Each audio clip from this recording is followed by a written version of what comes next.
ବାବା ମାଳିକା କଣ ପ୍ରମାଣ ଦିଏ? 2026ରେ ଏମିତି କିଛି ଘଟଣା ଉଁ, ଘଟିବ? ଦେଖନ୍ତୁ, ମହାପୁରୁଷ ଅଚ୍ୟୁତ ଗୋସ୍ୱାମୀ କହିଛନ୍ତି 20, 21, 22, 24 ଠାରେ ଯେତେବେଳେ ହେବ 20 ଗ୍ରାମ ଭାଗି 1 ଗ୍ରାମ ହବ। ମାନେ 24 ଅଙ୍କ ଠାରୁ ଆରମ୍ଭ ହେଇଛି। 20 ଗ୍ରାମ ଭାଙ୍ଗିବ 1 ଗ୍ରାମ ହବ ବୋଲି ମହାପୁରୁଷ ୟାକୁ କହିଛନ୍ତି। ୟାର କାରଣ ମଧ୍ୟ ଜଣାପଡୁଛି କେମିତି ନା, ବର୍ତ୍ତମାନ ଯେତେ ପ୍ରକାର ମାନେ ଅଛି ମାନେ ସମ୍ବନ୍ଧୀୟ ଜିନିଷ ଭାରତ ବର୍ଷର ଜଳ ସ୍ଥଳ କି ଅନଳ ପର୍ଯ୍ୟନ୍ତ ସବୁ ବର୍ତ୍ତମାନ ଆସ୍ତେ ଆସ୍ତେ ଯୋଉଟା ଦେବ ଅନୁଷ୍ଠାନ ଅଛି, ଆପଣ ଦେଖନ୍ତୁ ବହୁତ ଅନୁଷ୍ଠାନ ଭାଙ୍ଗି ଭାଙ୍ଗି ଚାଲିଛି। କାହିଁକି ନା, ସେ ଯୋଉ 20 ଗ୍ରାମ ଭାଇ 1 ଗ୍ରାମ ହବ, ଅର୍ଥାତ୍ ହଉଛି 20ଟା ମାନେ ଅନୁଷ୍ଠାନ ଭାଗି ଗୋଟିଏ ଅନୁଷ୍ଠାନ ହବ। 20ଟା ଲୋକ ମରିଗଲା ପରେ ଗୋଟିଏ ଲୋକ ହବ।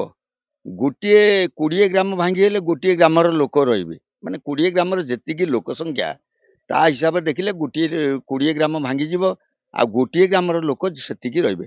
ଏହା କେଉଁଠୁ ଆରମ୍ଭ? 2024 ଠାରୁ ଆରମ୍ଭ ହେଲା। 2000 ଆରମ୍ଭ ହେଇ 2025, 26, 27 ଇଏ ତିନିଟା ହଉଛି ଏ 3 ବର୍ଷ ଭିତରେ ଏହା ହିଁ ସତ୍ୟ ହବ। ଏହା ମାଳିକା କହିଛି ଏବଂ ଆମେ ଅନୁଭବ କରିଚାଲୁ। କାରଣ ଆମେ ଦେଖୁଛୁ ବଡ ବଡ ଆଶ୍ରମ ମାନ, ଯୋଉମାନେ ବଡ ବଡ ଆଶ୍ରମ କରିଛନ୍ତି, କୋଟିପତି ଲୋକ, ସେମାନେ କୋଟି କୋଟି ଟଙ୍କାର ଠାକୁର ବା ସମ୍ପତ୍ତି ବାଡି ବା କୋଟି କୋଟି ଲୋକଙ୍କର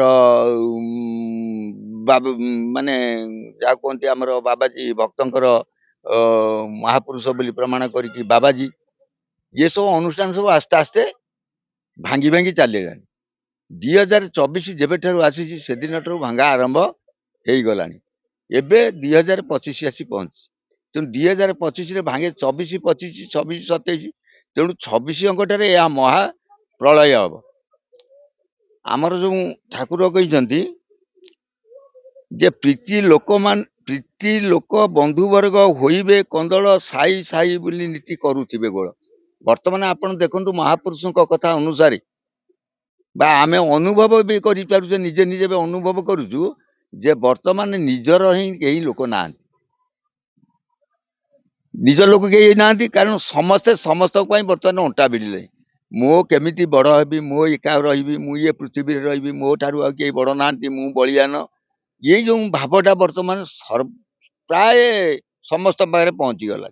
କାରଣ ଯୋଉ ଭାବରେ ଏକା ମୁଁ ରହିବି ଯୋଉ ଭାବ କରିକି ରହିଥିଲା, ସେଇଟା ଯେମିତି 20 ଗ୍ରାମ ମଠ ଭାଙ୍ଗିଗଲାଣି। ବର୍ତ୍ତମାନ ଗୋଟେ ଗୋଟେ ମଠ ଅଛି, ଆଉ ବହୁତ ମଠ ବାଡି ଭାଙ୍ଗିଗଲାଣି। ସେମିତି ମଧ୍ୟ ଇଏ ସେଇଟା ହେଲା କଣ, ମଠ ବାଡି ଦେବତାଙ୍କର କାର୍ଯ୍ୟ, ଦେବ ଅନୁଷ୍ଠାନ, ସେ ବହୁତ ନୁହଁ, କମ ଅନୁସାରେ ସେ ଭାଙ୍ଗି ଚାଲିଛି। ଇଏ ଜନଗହଳି ମାନେ ଘର ପରିବାର ବନ୍ଧୁବର୍ଗ ଦେଖିବାକୁ ଗଲେ ଏଇଟା ବହୁତ ଆ ଗୁଣରେ, ମାନେ ଇଏ ଯଦି 1000 ସେ ଗୋଟିଏ, କି ଲକ୍ଷେ ହେଲେ ଗୋଟିଏ ଆଶ୍ରମ, 2 ଲକ୍ଷରେ ଆଉ ଗୋଟେ ଆଶ୍ରମ, ଏମିତିଆ ନା। କିନ୍ତୁ ଇଏ ସବୁ ବହୁ ଲକ୍ଷ ଲକ୍ଷ। ତେଣୁ ଏଇଟା ଟିକେ ଧୀରେ ଧୀରେ ଚାଲିବ। କାହିଁକି ନା, ବର୍ତ୍ତମାନ ଗୋଟିଏ ପ୍ରଶ୍ନ ଆରମ୍ଭ ହେଇଯାଇଛି। ବର୍ତ୍ତମାନ ସମୟରେ ଆମେ ଦେଖୁଛୁ, ଆମେ ଏଇ ମଠ ବାଡିରୁ ଅନୁଭବ କରୁଛୁ, ମଠ ବାଡି କେହି ରଖିବାକୁ ଚାହୁଁନାହାନ୍ତି। କିନ୍ତୁ ବାବା ଆପଣ ଦେଖୁଥିବେ, ଯାହା ଆମେ ଦେଖୁଛେ ପୁରା ପରିବାରରେ ଆଉ ସୁସମ୍ପର୍କ ନାହିଁ। ଏଇଟା କଣ ଆମେ ଘୋର କଳିର ପ୍ରଭାବ ଦେଖିବା ନା କଣ ମାଳିକା ପ୍ରମାଣ ଦେଉଛି? ମାଳିକା କହିଛି, ଘୋର କଳି କାଳେ କାହାର ଜ୍ଞାନ ନ ରହିବ, ଘରେ ଘରେ ମିଥ୍ୟାବାଦୀ କଳି ଉପୁଜିବ। ମହାପୁରୁଷ କହିଛନ୍ତି, ଅନନ୍ତ କହିଛନ୍ତି, ଯଶୋମନ୍ତ କହିଛନ୍ତି, ବଳରାମ କହିଛନ୍ତି ଏବଂ ଜଗନ୍ନାଥ ଦାସ ମଧ୍ୟ ଭାଗବତରେ କହିଛନ୍ତି। ତେଣୁ ସମସ୍ତେ ପଞ୍ଚ ମହାପୁରୁଷ ଯାହା କହିଛନ୍ତି, ଘୋର କଳି ଯୁଗେ କାହାର ଜ୍ଞାନ ନ ରହିବ, ଘରେ ଘରେ ମିଥ୍ୟାବାଦୀ କଳି ବୁଝ। ତା ଅର୍ଥ ହଉଛି, ଆମେ ତ ଖାଲି ସଂସାରଟା ଦେଖିଲେ ହବନି, ଆମ ଦେହରେ ମଧ୍ୟ ସେଇଆ ବି ରହିଛି। କାରଣ ଆମକୁ ଯେତେବେଳେ ଆସି ଯାଇଛି, ତୃତୀୟ ବୟସ ପହଞ୍ଚି ଯାଇଛି, ଆମର ଯୁଗ ମତରେ ହଉଛି ଯୋଉ ଯୁଗକୁ ଯୁଗ କହନ୍ତି, ଏଇ ମତ ପରମାନନ୍ଦ ଇଏ ଜଗତ, ଆମର ଭାଗବତ ପଦ କହିଛି। ଆମେ ସେମିତି ଗୋଟେ ଯୁଗ ଭୋଗ କରିବା। 12 ବର୍ଷରେ ଗୋଟିଏ ଯୁଗ, 12 ଚଉକୁ 48, 4ଟା ଯୁଗ ପରେ ଆସିଗଲା କଳି। ଆମେ ଯେମିତି ଭାବୁଛେ ସତ୍ୟ ଦ୍ୱାପର ତ୍ରେତୟା କଳି, ଇଏ ମଧ୍ୟ ସେମିତି ମଣିଷ ଦେହରେ ମଧ୍ୟ ଅଛି ସତ୍ୟ ଦ୍ୱାପର ତ୍ରେତୟା କଳି। ଆମର 12 ବର୍ଷ ପର୍ଯ୍ୟନ୍ତ ସତ୍ୟ, 12 ଦୁଣେ 24 ବର୍ଷ ପର୍ଯ୍ୟନ୍ତ ହଉଛି ତ୍ରେତୟା, 24 ରୁ 24 ଯୁକ୍ତ 12 ସମାନ ହେଲା 36। 36 ବର୍ଷ ପର୍ଯ୍ୟନ୍ତ ଆମର ହଉଛି ଦ୍ୱାପର। 36 ଠାରୁ ଯୋଉ 48 ବର୍ଷ ହେଲା ସିଏ ହେଲା ଆମର କଣ କଳି। କଳିଟା ସରିଗଲା। 48 ବର୍ଷ ଯେତେବେଳେ ପୁରୀ ଯାଇଛି ସେତେବେଳେ କଳି ଯୁଗ ଶେଷ ହେଇଯାଇଛି। ମାନେ ସେଇଠୁ ସତ୍ୟ ଆଉ ଯୋଉ ଏକ ଅଂଶଟା ଆମେ ଯୋଉ କହୁନେ ଯେ ଗୋଟିଏ କଳି ଯୁଗରେ ଏକପାଦ ଧର୍ମ, ସତ୍ୟ ଯୁଗରେ 3 ପାଦ ଧର୍ମ, ତ୍ରେତୟାରେ 2 ପାଦ, ଆମେ ଯୋଉ ହିସାବ କରି ଆସୁଛେ, ଏହା ହଉଛି କଳି ଯୁଗରେ ଏକପାଦ ଧର୍ମ ସରିଯାଇଛି। ଏବେ ଆସିଛି କଣ ଘୋର କଳି। କଳିର ଶେଷ ସମୟରେ ଗୋଟିଏ ଅଛି, କଳିର ସମୟ ହଉଛି ଶେଷ କଳି, ଘୋର କଳି।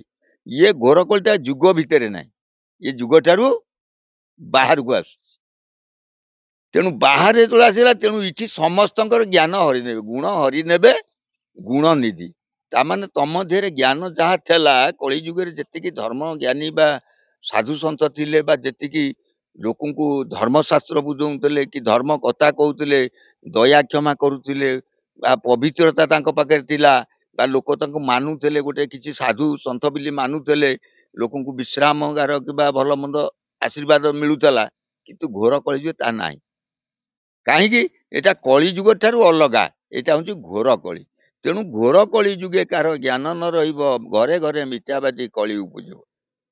ତେଣୁ ଇଏ କହିକା କୁଟୁମ୍ବ କୁଟୁମ୍ବ ଭିତରେ ବର୍ତ୍ତମାନ ଦେଖନ୍ତୁ, ଆମେ ବର୍ତ୍ତମାନ ଗୋଟେ ପରିବାର ଦେଖୁଛୁ, ଆମେ ଅନୁଭବ କରୁଛୁ, ଏହା ମିଥ୍ୟ ନୁହେଁ, ସତ୍ୟ। ଜଣେ ଜଣଙ୍କର ମନେ କରନ୍ତୁ, ଆମେ ଦେଖୁଛୁ ଗୋଟେ ଜମି କିଣା ହଉଛି, ଭାଇ ଗୋଟେ ଜମି, ମୁଁ ମୋର ଅସୁବିଧା ଅଛି ବିକ୍ରି କରିବି, ଆଉ 5 ଗୁଣ୍ଠ ଜମି କି 3 ଗୁଣ୍ଠ ଗୋଟେ ଜମି ମୁଁ ବିକ୍ରି କରିଦେବି ଜଣକୁ ଅସୁବିଧା ପାଇଁ। ଭାଇ କହୁଛି ଆଉ ଠିକ ଅଛି କରିଦେବା। ଆଉ ଭାଇ କିନ୍ତୁ ଭଦ୍ର ଲୋକ ହେଇଯାଉଛି। ତାମାନେ ଭାଇ ଜମିକି ଭାଇ ଦେଇ ଭାଇଠୁ କିନ୍ତୁ କିଛି ପାଉଣା ଆଦାୟ କରୁଛି। କାହିଁକି ନା ସେ ତାର ନିଜ ଭାଇ ବୋଲି ସେ କେବେ ଗ୍ରହଣ କରୁନି, ନିଜ କୁଟୁମ୍ବ ବୋଲି ସେ ଗ୍ରହଣ କରୁନି। କାହିଁ କରୁନି? ନା ଜ୍ଞାନଟା ପ୍ରଭୁ ହରିଛନ୍ତି, ଆମେ ହାରିନେ।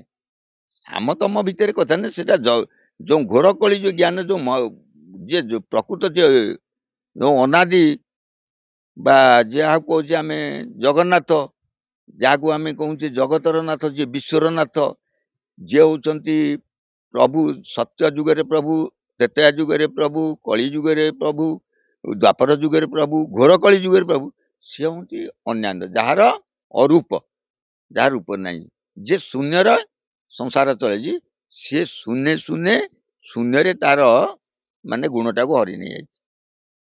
ହରି ନେଇଗଲା ପରେ ଏଠି ଆଉ ସେ ଭାଇ ବୋଲି କିଛି ଅନ୍ତରରେ ଭାବୁନି ଯେ ମୋରି ରକ୍ତ, ମୋରି ଭାଇ, ମୁଁ ଗୋଟେ ମା ପେଟରୁ ଆସିଛି କିମ୍ବା ଗୋଟିଏ ବଂଶଧର, ମୁଁ କେମିତି ତା ଟଙ୍କା ଦେହରେ ମୁଁ ଭାଗ ନେବି? କିନ୍ତୁ ମୋ ଭାଇ ଅସୁବିଧାରେ ପଡିକିରି 5,000 ଟଙ୍କା ବିକୁଛି, ମୁଁ କେମିତି ସେ 5,000 ଟଙ୍କାରୁ 2,000 ନେଇକି ତାକୁ 3,000 ଦେବି?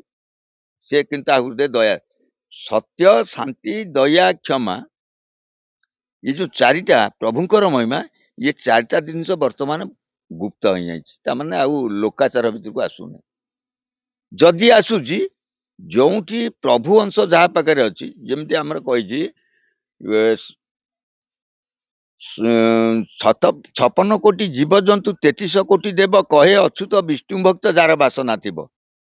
ଯାହାର ପୂର୍ବର ବାସନା ଅଛି, ଯେ ପ୍ରଭୁଙ୍କ ଅଂଶୀଦାର, ପ୍ରଭୁଙ୍କ ଲୀଳା କରିବ, ତାଙ୍କରି ପାଖରେ କିଞ୍ଚିତ ସେ ଦୟାଟା ରହିଛି। ରହିଛି ଯେ ତା ପ୍ରକୃତ ପ୍ରକଟ ହେଇପାରୁନି ଘୋର କଳିଯୁଗରେ। କାହିଁକି? ସେ ଗୁପ୍ତ ହେଇଯାଉଛି। ବାବା ଆପଣ କହୁଛନ୍ତି ଯେ ମାନବ ନିଜ ଧର୍ମ ଭୁଲି ଯାଉଛନ୍ତି। ଭୁଲି ସାରିଲେଣି, ଭୁଲି ଯାଉନାହାନ୍ତି, ଭୁଲି ସାରିଲେଣି। ମାନବ ଆଉ କେହି ତାଙ୍କର ମାନବ, ଯୋଉ ଆମେ ଯୋଉ ମଣିଷ, ଗୋଟେ ମଣିଷ କୁହାଯାଇଛି କାହିଁକି ନା ଆମର ଗୋଟେ ଶାସ୍ତ୍ରରେ ଅଛି, 84 ନର୍କ ଭ୍ରମଣ କରି ଶେଷ ସମୟରେ ମଣିଷ ଜନ୍ମ ନିଆଯାଏ। ମାନେ ପୋକ, ମାଛି, କୀଟ, ପତଙ୍ଗ, ଗୋରୁ, ଗାଈ, ମେଣ୍ଢା, ଛେଳି, ସର୍ପ ଇତ୍ୟାଦି, ଚଢେଇ ଇତ୍ୟାଦି, ଯେତେ ପ୍ରକାର ଜଳସ୍ତରୁ ସ୍ଥଳ ପର୍ଯ୍ୟନ୍ତ, ଆକାଶ ସ୍ଥଳ ପର୍ଯ୍ୟନ୍ତ ଯେତେ ପ୍ରକାର ଜୀବ ଅଛନ୍ତି, ସେ 56 କୋଟି ଜୀବଜନ୍ତୁ ଭିତରେ ମଣିଷ ହଉଛି ଶ୍ରେଷ୍ଠ ଜୀବ, ଯାହାକୁ ଯାହା ଦେହରେ ମଣି ଅଛି, ଯାହା ଦେହରେ ଈଶ୍ୱରଙ୍କ ଶକ୍ତି ପ୍ରବାହିତ ହଉଛି, ଯିଏ କି ସବୁ ମାନେ ସବୁ ଜନ୍ତୁଙ୍କ ବିଷୟରେ ବା ସବୁ ଜିନିଷ ଉପରେ, ସବୁ ପୃଥ୍ୱୀ, ଆପ, ତେଜ, ବାୟୁ, ଆକାଶ, ପଞ୍ଚଭୂତ ବିଷୟରେ ଯିଏ ଜାଣିପାରୁଛି, ସେ ହଉଛି ମଣିଷ। କିନ୍ତୁ ସେ ମଣିଷ ଦେହରୁ ଯୋଉ ଜ୍ଞାନଟା, ତାକୁ ପ୍ରଭୁ ହରଣ କରିଦେଇ ସାରିଲେଣି। ସବୁ ହରଣ କରିସାରିଲେଣି। ପ୍ରଭୁ ହରଣ କରିଦେଲେଣି। କାହିଁକି ହରଣ କଲେ? ନା ଯେହେତୁ ଆମେ ଦେଖିଲୁ ଭାଇ ଭାଇ ଉପରେ ମମତା ରହୁନି, ସ୍ୱାମୀ ସ୍ତ୍ରୀ ଉପରେ ମମତା ରହୁନି, ସ୍ତ୍ରୀ ସ୍ୱାମୀ କି ମାରି ଦଉଛି, ସ୍ୱାମୀ ସ୍ତ୍ରୀ କି ମାରି ଦଉଛି, ବାପା ପୁଅକୁ ହରଣ ବାପା ଝିଅକୁ ହରଣ କରୁଛି, ଝିଅ ବାପାକୁ ମାରି ଦଉଛି, ପୁଅ ବାପାକୁ ମାରି ଦଉଛି, ଖାଇବାକୁ କିଏ ଦଉନାହିଁ, କିଏ ଖାଇବାକୁ ନ ଦେଇ ମଧ୍ୟ ଘରୁ ବିଦା କରିଦେଇ ଅନାଥ ଆଶ୍ରମରେ ଛାଡ଼ି ଦଉଛନ୍ତି। ଏମିତି ପ୍ରକାର ଆପଣ ଦେଖନ୍ତୁ ବର୍ତ୍ତମାନ ବୃଦ୍ଧ ଆଶ୍ରମ ଚାଲିଲା, କେମିତି ଚାଲିଲା? ବୃଦ୍ଧ ଆଶ୍ରମ ନିୟମ କଣ ହଉଛି? ଯେ ପ୍ରକୃତ ନ୍ୟାୟଶ୍ର, ଯାହାର ପୁଅ ନାହିଁ, ଯାହାର ଝିଅ ନାହିଁ, ଯାହାର ସମ୍ପତ୍ତି ନାହିଁ, ଯାହାର ଧନ ନାହିଁ, ଯାହାର ଜନ ନାହିଁ, ଯାହାର ଯେତେବେଳେ ନିଷ୍କଳଙ୍କ, ତାର କୌଣସି ବଳ ନିଶୂନ୍ୟ ହେଇଗଲା, ଶୂନ୍ୟ ନିଃସ୍ୱ ହେଇଗଲା, ତା ପାଇଁ ବୃଦ୍ଧ ଆଶ୍ରମ କରାଯାଇଛି। ସେମାନେ ଯାଇକି ତାଙ୍କ ପାଇଁ ଶେଷ ପାଇଁକି ଶେଷ ଆସ୍ଥାନଟା ହେଇଥିଲା। କିନ୍ତୁ ବାବା ଯାହାର ସମସ୍ତେ ଅଛନ୍ତି ସିଏ ବି ବୃଦ୍ଧାଶ୍ରମରେ କିନ୍ତୁ ଅଛନ୍ତି। ଏବେ ବର୍ତ୍ତମାନ କଣ କରାଯାଉଛି? ଏବେ ବାପା ପୁଅ କହୁଛି ମୋ ବୁଢାଟାକୁ ମୁଁ କାହିଁ ପୋଷିବି, ମୋର କିଏ ତାକୁ ଚାକିରି ଯଦି କରିଛି, ପୁଅ କହୁଛି ଚାକିରି ମୁଁ କରିବି, ମୁଁ ସେଠି ରୋଜଗାର କରି ମୋ ସ୍ତ୍ରୀ ପିଲା ଛୁଆ ଦେଖିବି, ଚାକିରି କରିବି, ଭଲ ମନ୍ଦ କରି ରୋଜଗାର କରି, ନା ମୁଁ କାହିଁ ବୁଢାଟାକୁ ପୋଷି ନେଇକି ବୁଢାକୁ ନେଇ ଛାଡ଼ି ଦେଇ ଆସୁଛି ବୃଦ୍ଧା ଆଶ୍ରମରେ। ଏହା କେମିତି ହେଲା? ନା ଏହା ହଉଛି ତାର ଜ୍ଞାନଟା ହରଣ ହେଇଯାଇଛି। ପ୍ରଭୁ ଯୋଉ ହୃଦୟ ଭିତରୁ ତାର ଯୋଉ ଜ୍ଞାନ, ଯୋଉ ମଣିଷତା ପଣିଆ ବା ତାର ଯୋଉ ମଣିଷର ଯୋଉ ନୀତିଗତି ବା ଆଦର୍ଶଟା ତା ଦେହରୁ କଢା ହେଇଗଲା। କଢା ହେଇଯିବାରୁ ସେ ତ ହେଇଗଲା ପଶୁ, ଆଉ ପଶୁଆରୁ ପଶୁ ପ୍ରକୃତି ଗଲା। ଆଉ ବର୍ତ୍ତମାନ ମଣିଷ ପ୍ରକୃତି ଛାଡି ବର୍ତ୍ତମାନ ପଶୁ ପ୍ରକୃତିରେ ଲୋକ ଚାଲିଛନ୍ତି। କେବଳ ଗୋଟିଏ କଣ, ଆମେ ସାଧାରଣ ମତେ ଦେଖୁଛେ, ଗୋଟେ କୁକୁର ଯାଉଛି, ଆଉ ଗୋଟେ କୁକୁର ଗଲେ ତା ଗୋଡଉଛି, କାମୁଡା କାମୁଡି କରୁଛି ନା ନାଇଁ? କିନ୍ତୁ କୁକୁର କାହିଁ, କୁକୁର ତ ସେଇ କୁକୁର, ଏତେ କୁକୁର କାହିଁ ତା କାମୁଡୁଛି? ସିଏ କହୁଛି ନାଇଁ ତୁ କଣ ମୋ ଏରିଆରେ ପଶିଲୁ, ତୁ କିଏ ସେ? ହଁ, ମୁଁ ବଳିଆ ବଳବାନ ଏଇଠି, ତୁ କିଏ? ତାକୁ କାମୁଡି ଦି ଜଣଙ୍କ କଳି ଯାଏ, ହୁଏତ ଇଏ ମରୁ ବାସ୍ ସିଏ ମରୁ। ବର୍ତ୍ତମାନ ସେଇଭଳିଆ ଜିନିଷଟା ତା ଦେହରୁ ଗୋଟେ ଅନୁଧ୍ୟାନ କରାଗଲା ତାଙ୍କ ସେ କାମୁଡା ଦେହରୁ, ଯେ ବର୍ତ୍ତମାନ ସୁଦ୍ଧା ବି କହୁଛି ଶେଷରେ କେହି ରହିବେ ନାହିଁ, ସମସ୍ତେ କହୁଛନ୍ତି ଆମେ ରହିବୁ, ଆଉ କେହି ରହିବେ ନାହିଁ। କିନ୍ତୁ ବାବା ଏଭଳି ସବୁ ତ ଦେଖିବାକୁ ମିଳୁଛି, କିନ୍ତୁ ମହାପୁରୁଷଙ୍କ ବାଣୀ ଯାହା ଅକ୍ଷରେ ଅକ୍ଷରେ ସତ୍ୟ ହୋଇ ଚାଲିଛି। କିନ୍ତୁ ବାବା 2026ରେ କଣ ସବୁ ଘଟଣା ହବ? 2026ରେ ଦେଖନ୍ତୁ, ବର୍ତ୍ତମାନ 2026 ତା ଆଗରୁ ତ ଆରମ୍ଭ ହେଇଗଲା। ବର୍ତ୍ତମାନ ଘରେ ଘରେ ଦେଖନ୍ତୁ, ଘରେ ଘରେ ପଶି ବିଲୁଆ ବୁଲିବେ। ବର୍ତ୍ତମାନ ତ ଘରେ ଘରେ ବିଲୁଆ କୁକୁର ପଶିଗଲେଣି, ଏଟା ସତ୍ୟ ହେଇଗଲାଣି, ସବୁ ଜିନିଷ ହେଇଗଲାଣି। କେବଳ ଗୋଟିଏ ଜିନିଷ ଅଛି କଣ ନା, ଭୈରବୀ ଦେବଟି ରଡ଼ି, ଭୈରବୀ ଯୋଉ ରଡ଼ି, ଆମର ଆମର ଯିଏ ଅଛନ୍ତି ଗୋଟେ ଏକପାଦିଆ ଭୈରବ, ଆପଣ ଜାଣିଛନ୍ତି କି ନାହିଁ? ଆମର କେଉଁ ସ୍ଥାନରେ ବାବା? ଛଟଳପୁର, ଯିଏ କି ସେ ବହୁ ଯୁଗ ଯୁଗର ଭୈରବୀ ସ୍ଥାନ ସେ। ତେଣୁ ଏକପାଦିଆ ଭୈରବୀ, ଯେ ଏକ ପାଦରେ ଯେ ରଟିବ ସେ ମୋର ରୂପକୁ ଦେଖିବ। ଯେମିତି ଆମର ଗୋଟିଏ ଜିନିଷ ହଉଛି, ଯୋଗ ଶାସ୍ତ୍ରରେ ଯିଏ ଏକ ନିଶ୍ୱାସକୁ ଯିଏ ବନ୍ଦ କରି ଗୋଟିଏ ନିଶ୍ୱାସକୁ ଯେମିତି ଆଉ ଗୋଟିଏ ନିଶ୍ୱାସ ବାରେ ନେଲେ ତାର ହୃଦୟରୁ ରୋଗ କ୍ଲିୟର ହେଇଯିବ। ଆପଣ ଯୋଉ ମେଡିସିନ, ଆମେ ଏଇଠି ବସିଛୁ, ମୁଁ ଏଠି କେତେ ବର୍ଷ ହେଲାଣି ଏଠି ବାହାର ଲୋକ ବୋଧେ, ମୁଁ ମେଡିସିନ ଖାଏନି, ଥଣ୍ଡା ହୁଏ। ଏବେ 4 ଦିନ ହେଲା ମୁଁ କିଛି ପ୍ରସାଦ କରିନି ଏ ପର୍ଯ୍ୟନ୍ତ, ଆଜି କରିବି ବୋଲି ଭାବିଛି ଯେ, କିନ୍ତୁ ସେମିତି ସ୍ଥିର ନୁହେଁ। ତେଣୁ କାହିଁକି ନା, ଆମେ ଦେଖୁଛୁ ଶରୀର ଭିତରେ କିଛି କଷ୍ଟ, ଯନ୍ତ୍ରଣା ଏବଂ ରୋଗ ଅଛି, କିନ୍ତୁ ଆମେ ତାକୁ ନିବାରଣ କରିବା ପାଇଁ ଆମେ ନିଜେ ନିଜେ କରିପାରିବୁ। କାରଣ ଯଦି ଆପଣଙ୍କ ବାୟୁକୁ ଯଦି ଆପଣ ନିବାରଣ କରି ଯଦି ଠିକ ରାସ୍ତାରେ ନେଇପାରିବେ, ଆପଣଙ୍କ ପାଇଁ ବି ମେଡିସିନ ଦରକାର ନାହିଁ, ନା କୌଣସି ଦରକାର ଡାକ୍ତର ଦରକାର ନାହିଁ। ଯାହା ଆମେ ଅନୁଭବ କରି କହୁଛୁ ସେଇଟା କିଛି ମିଛ ନୁହେଁ। ଆପଣ ବୁଝିଦେବେ ପାଖାପାଖି ଲୋକଙ୍କ ପାଖରୁ। ଆମେ ଏଇଠି ଆମେ ରହିଲୁ 22-24 ବର୍ଷ ହେଲେ, ଏଇ ଅନୁଷ୍ଠାନରେ 22 ବର୍ଷ ହେଲେ ପ୍ରଭୁ ସତ୍ୟ ଆଶ୍ରମରେ। ଆମର ବାବା ଯିଏ ଥିଲେ ହଉଛନ୍ତି, ତାଙ୍କ ନାଁ ଦିଲ୍ଲୀ ଦାସ, ବାବା ଆପଣଙ୍କ ଗୁରୁ? ଗୁରୁ ମହାପୁରୁଷ। ତାଙ୍କର ଗାଦି ଏଇ ସମାଧି ପୀଠ ଆପଣ ଦେଖୁଛନ୍ତି। ତାଙ୍କର ଅଲୌକିତ ନୀତି ତାଙ୍କୁ ଆମେ ଦେଖିଛୁ, ଏଠି ଅଛନ୍ତି, କାଲକାଟାରେ ବି ଲୋକ ଦେଖିଛନ୍ତି, ଅଛନ୍ତି। ବାବାଙ୍କର କେବେ ଦେହତ୍ୟାଗ ହେଲା? ବାବାଙ୍କର ଦେହତ୍ୟାଗ ହେଲା 2023-3-ରେ। ତେଣୁ ସେଇଦିନେ ସେ କହିଥିଲେ ଯେ, କହୁଛି ପ୍ରଭୁ ଜଗତରେ ସତ୍ୟ, ଆମେ ସବୁ ମିଛ। ଆମେ ମିଛ, ପ୍ରଭୁ ହଉଛନ୍ତି ଜଗତରେ, ତାଙ୍କ ନାମ ଦିଲ୍ଲୀପ। ସେ କିନ୍ତୁ କହିଦେଲେ, ପିଲାଙ୍କୁ କହିଦେଲେ, ଦେଖ ପ୍ରଭୁ ହଉଛନ୍ତି ସତ୍ୟ, ଆମେ ସତ୍ୟ ନୁହେଁ, କି ତମେ ବି ସତ୍ୟ ନୁହଁ।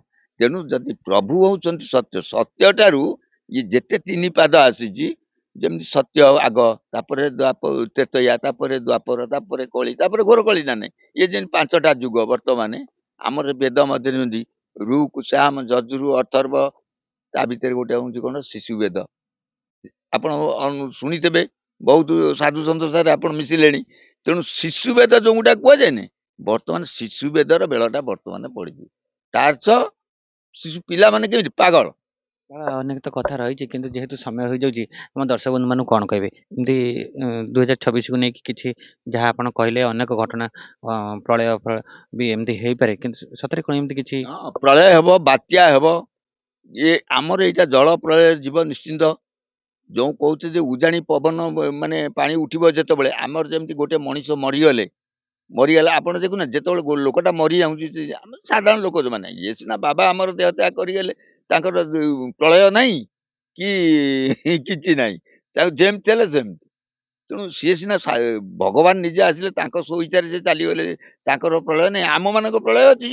ଆମେ ତ ପ୍ରଳୟ ଆସିବ ଆମର କେମିତି, ଗୋଡ ଆଡୁ ଥଣ୍ଡା ହିଁ ଆସିବ, ଆସିବନି? ଗୋଡଠୁ ଥଣ୍ଡା ହିଁ ଆସି ଆସି ଆସ୍ତେ ଆସ୍ତେ ଆସ୍ତେ ଆସ୍ତେ ଯେମିତି କୋଲାପ୍ସ ହେଇକା କମ୍ପ ରୁଦି ଶେଷକୁ କମ୍ପ ଜାକିଦବ, ପ୍ରାଣ ଚାଲି ଯାଉଛି। ଆପଣ ଦେଖୁଛନ୍ତି ପ୍ରାୟ ମୃତ୍ୟୁ ବହୁତ ଜାଗା ଦେଖିବେଣି, ଏଇଭଳି ପ୍ରକାର ହଉଛି ନା ନାହିଁ? ନିଶ୍ଚିତ। ଆଉ ନ ହଉଥିଲେ ନ ଦେଖିଲେ ବି ଏହା ନିଶ୍ଚିତ ସତ୍ୟ। ତାହେଲେ ବାବା ଆପଣ କହୁଛନ୍ତି ଜଳ ସ୍ଥଳ ଆକାଶ କେଉଁଠି ବି ମାନବକୁ ଆଉ ସ୍ଥାନ ମିଳିବ କେମିତି? ବର୍ତ୍ତମାନ ଇଏ ହଉଛି ଆମର ପୂର୍ବ ଭାରତ। ପୂର୍ବ ଭାରତ ଏଇଟା ହଉଛି ପାଦ ଦେଶ। ଆପଣ ଯଦି ଏଇଟା ଯାହା ହବ ଏଇଠୁ ଆରମ୍ଭ ହବ। ଏଇଠୁ ଆରମ୍ଭ ହବ। ଏଇ ପୂର୍ବ ଭାରତରୁ ପ୍ରଥମେ କଳି, ଯୋଉ କଳିଟା, ଯୋଉ ଆମର ଯୋଉ ଘୋର କଳି, ଯୋଉ ଯୋଉ ଗୋଟିଏ ବେଳା ବାକି ଅଛି, ଇଏ ଏଇ ଜାଗାରୁ ଆରମ୍ଭ ହିଁ ଯିବ। ଏଇ ଜଗତସିଂହପୁର ଜିଲ୍ଲାରୁ ପ୍ରଥମ ହିଁ ଆରମ୍ଭ ହବ। ଆଉ ଜଗତସିଂହପୁର ଆରମ୍ଭ ହବ। ଜଗତସିଂହପୁର କିନ୍ତୁ ଭକ୍ତ ରହିବେ ଜଗତସିଂହପୁରରେ, କିନ୍ତୁ ପ୍ରଳୟ ହବ ଜଗତସିଂହପୁର ଆରମ୍ଭ। ଏହା ହିଁ ସତ୍ୟ। କାହିଁକି ନା ଆମର ଭୈରବୀଙ୍କର ଅଛି, ମାଳିକା ଭୈରବୀ କହିଛନ୍ତି ଯେ ମୋ ଭକ୍ତ ମାନଙ୍କୁ ମୁଁ ଏଠି ଶାଳା ମଣ୍ଡଳ ବି ମା ଶାଳା କିଛି ରଖିବେ ଏବଂ ଜଗନ୍ନାଥ କିଛି ରଖିବେ। ତାଙ୍କର ଯୋଉ ଭକ୍ତ ଯିଏ ଯେମିତି ରହିଲେ, ଆମର ପଞ୍ଚଭୂତ ରହିଲେ, ଅଚ୍ୟୁତ ଅନନ୍ତ ବଳବନ୍ତ ଯଶବନ୍ତ ଜଗନ୍ନାଥ ପଞ୍ଚସଖା, ଯୋଉ 5 ଜଣ, ସେ 5 ଜଣ ଯେମିତି ଜଗନ୍ନାଥଙ୍କ ଶରୀର ସହିତ ତାଙ୍କ ଲିଗ୍ ରହିଲା, ତାଙ୍କ ଚକ୍ର ସହିତ ଆଙ୍କ ଚକ୍ର ରହିଲା, ସିଏ ପଦ୍ମ ଫୁଟେଇଲେ ଇଏ ବି ପଦ୍ମ ଫୁଟେଇ ପାରିଲେ, ଯେମିତି ତାଙ୍କ ଲିଗ୍ ଭକ୍ତ ପାଇଁ ଇଏ ମଧ୍ୟ ଏମିତି ଶାଳା ମଣ୍ଡଳେ କିଛି ଲୋକ ରହିବେ। ଆଉ ମଧ୍ୟ ଏଉଠୁ ପ୍ରଥମ ଲୀଳା ଆରମ୍ଭ ହବ, ଏଇ ଜଗତସିଂହପୁର।